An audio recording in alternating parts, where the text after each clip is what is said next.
Okay, welcome back. Welcome back. This is episode 9. We're going to pick up where we left. Well, we're going to review first and then we're going to pick up where we left off. So, last time we talked about Marxist Spinozism, and we talked about the object as being primary of the subject to the point where the subject emerged from the object and was entirely dependent on it. And we talked about how this monist deterministic view was incompatible with any sort of proletarian consciousness because it basically makes any sort of intentional action uh, irrelevant. It basically sort of denies its existence entirely because that's part of what it means to be deterministic. So moving on from that,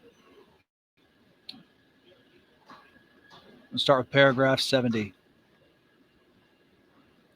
Marxism succeeded in overcoming metaphysics, but only within a limited scope of practice.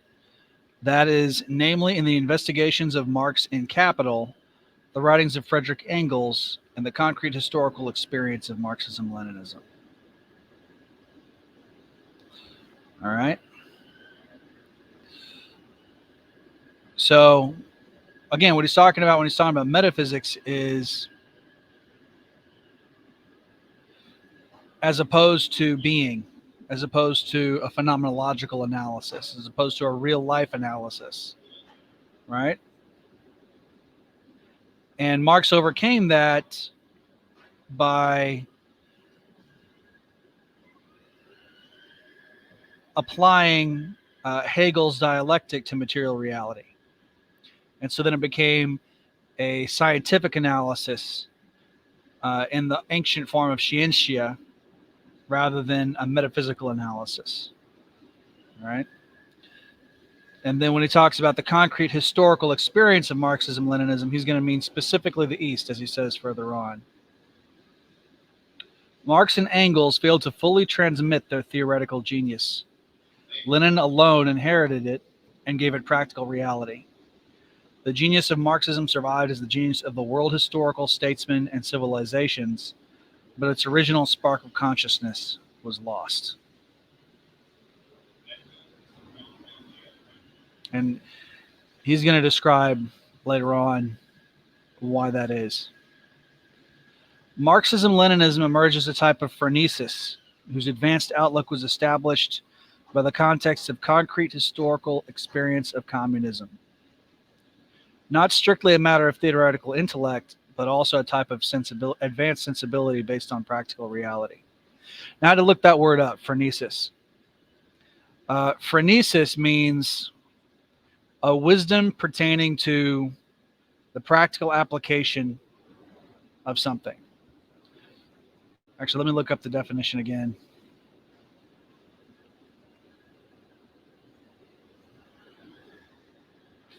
Phronesis definition.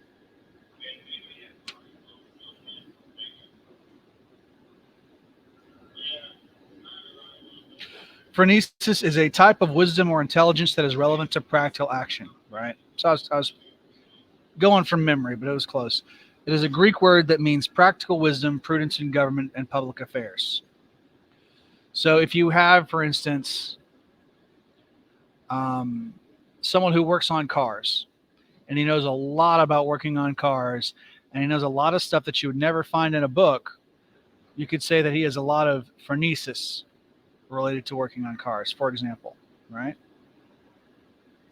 It's phronesis. And so in this context,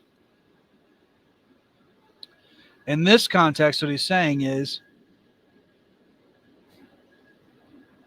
that when Lenin applied Marx's theory in real life, and I read a little bit of Lenin, enough to know that he was deeply steeped in both Marx and Hegel.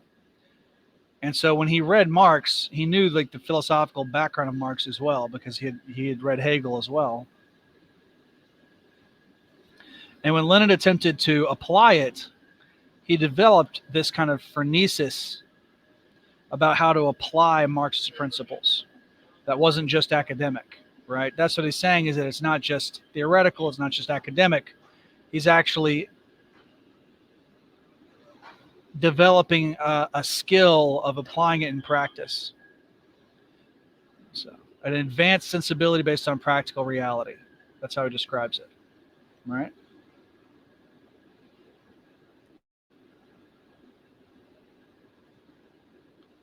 Marx's Promethean gesture acquired objective reality and history exclusively outside the West, where objectivity of society was not a metaphysical question, but a given reality, right?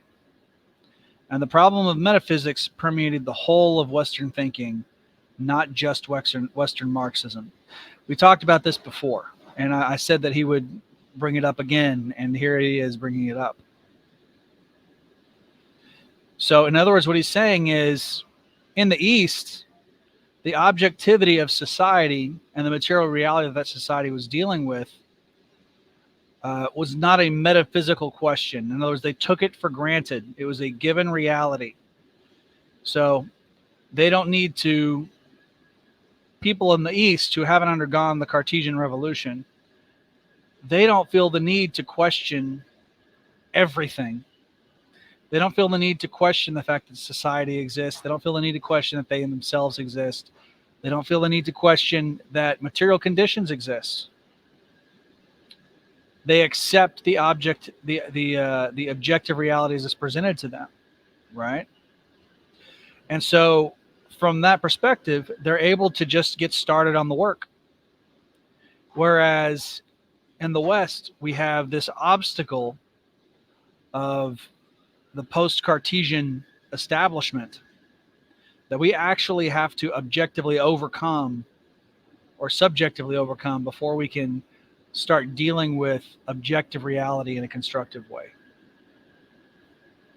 It's like, if you ever meet one of these guys who's a high IQ individual that has a really hard time doing anything practical, collectively, that's who we are in the West. And we have to overcome that.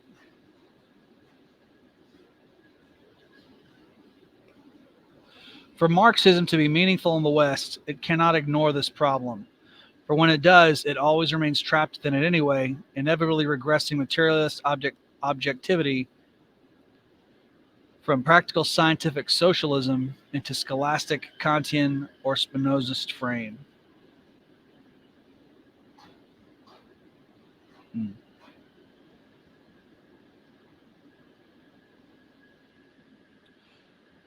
So in other words, even when we try to be materialistically objective, we still fall back on these subjectivist assumptions. We still fall back on scientism or this subjectivism. Now, I will say I think that his critique of Kant per se may be a little bit unfair. I think Kant is widely misunderstood. But he's not wrong about the way we've applied Kant. And he's certainly not wrong about the way we've applied Descartes and Spinoza as a society, collectively.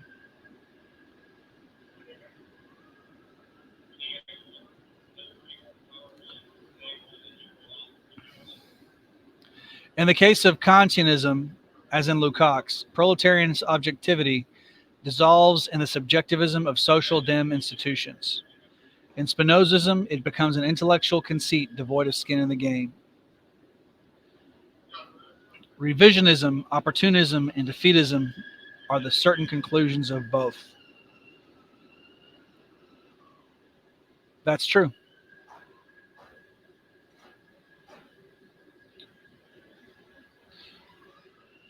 If you ever have these conversations with people and you try to bring up something that's just on its face obviously true,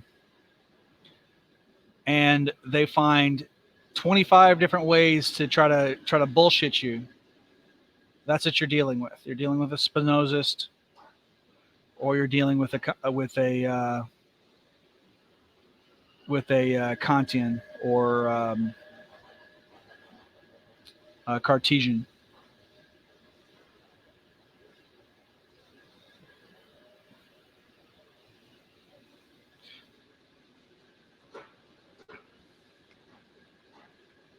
The object in the form of capitalism, whether as thing or substance, becomes so overwhelming and insurmountable that the comparative weakness of Marxist subjectivity takes in. The paranoiac specter of fascism reflects a consciousness always in retreat before its object.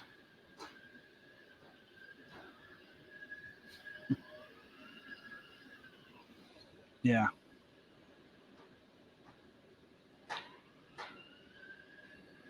You know, he talked about this before in one of his lectures at length, where there's a reason that leftoids always end up being fascists in practice. And it's because they buy into the assumptions that underlie fascism. And so fascism is the boogeyman, but it's basically a projection from them. So they see fascists everywhere because they themselves are fascists that are trying to deny their fascism, right? So it's almost like Freudian wish fulfillment, where you're terrified of the thing that you actually want, and so you project it onto everyone else, when really that's your own personal wish fulfillment, right? So these leftoids are basically proto-fascists without knowing it, and that's why they're so obsessed with it.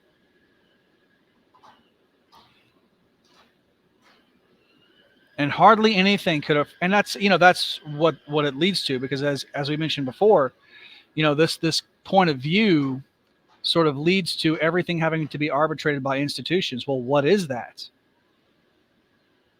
That is completely in line with fascism and no other form of government. This sort of direct rule by these institutions. Yeah, that's fascistic. It's certainly not communistic, and it's not even capitalist. It's fascism.